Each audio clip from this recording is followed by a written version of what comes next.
Okay, I'm going to give my opinion on something, and you can take it for what it's worth. I know people are going to disagree with me, and that's fine. Now, I'm not thrilled that I have this opinion. I wish in a perfect world that I didn't have to have this opinion. But based on the dumpster fire that we find ourselves in, people need to make some choices. Now, some people might think I'm coming from a place of privilege, and maybe I am, but I always try to look at the bigger picture and the impacts for others, as well as myself, I guess. In this upcoming federal election, the world that we find ourselves in is going to require us to make some choices. This isn't just your run-of-the-mill federal election. This is a big deal. Now, the people to the far right, well, they have one choice, really. I mean, theoretically, they might have two, but the PPC doesn't count. But for the rest of us, the reasonable ones, I'm going to implore you that when the list of candidates comes out on April 9th, that you really take a look at your riding, that you look at historical voting, that you don't help facilitate a conservative MP getting in. I'm talking all across Canada, but specifically Alberta. I'll show you an example. This was my riding in 2021. I blocked it out. Now the conservative one, unfortunately, with a little over 25,000 votes. Voter turnout was gross. But the Liberal and the NDP candidates split the vote. Now I'm not a fan of a two-party system, and the ability to vote for whoever you want to vote for. That's democracy.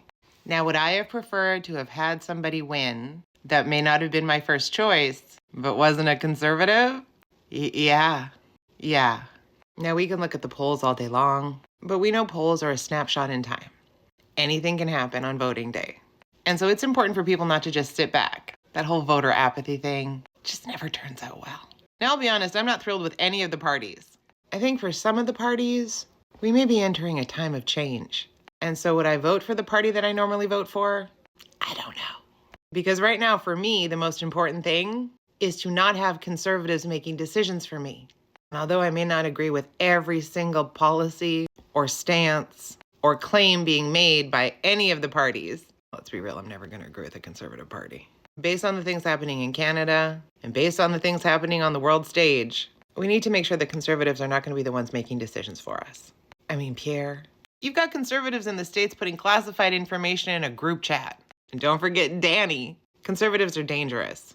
We need to protect ourselves from conservatives. So really look at your riding. There are some ridings in Edmonton that will go NDP, because they usually do. There are some ridings in Edmonton that are going to go Liberal, because they usually do. But there's a lot of ridings in Alberta and across this country where the only reasons conservatives get in is because of a split vote. You gotta figure that out. Now, there are websites that can help you with that. I'm sure people will post it in the comments. There are polls that are going to show you who's leading where. There's past election results that you can look at. It's going to really depend on who the candidates are this time. But if you have incumbents, take a look at the previous voting. Figure out where you should place your vote. Sometimes those of us who are reasonable forget the reasonableness, and we get caught up in the minutia, which causes divide, which in turn fucks us over. The alt-wrong is united. They have one dude, just one dude. And I know people aren't going to agree with me, and that's okay. It's what I'm looking at. It's what I'm going to do. I just really caution people.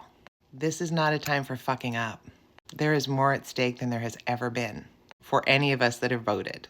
So on April 9th, when the lists come out, get to know your candidates. Look at past results. Figure out where you might need to vote. But just make sure you do vote. If you can't get to a polling station, you can do mail-in ballots. Someone in a live the other night brought up a really good point. As an Indigenous person, they didn't feel comfortable going into a Catholic school or Catholic church, wherever the polling station is. I get why. But there's mail-in ballots. The deadline is April 22nd, so don't miss that. And then there's advanced polling for people who can't go on the 28th of April. Like, there's really no excuse for people not to vote. This is the big one.